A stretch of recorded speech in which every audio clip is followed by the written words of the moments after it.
to my countrymen, just to give you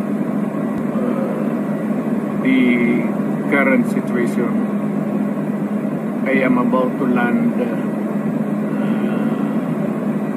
sa Hague. Galing ako Dubai, stopover for it's a long haul, it's a long flight.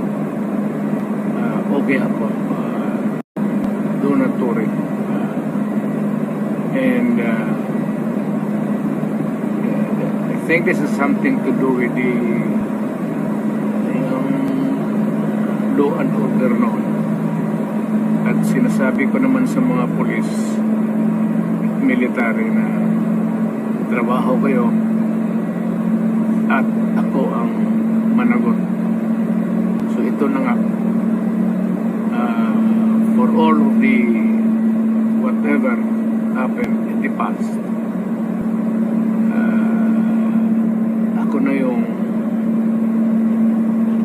nag-front sa ating law enforcement at military. Sinabi ko na I will protect you and I will, ako ang managot sa lahat.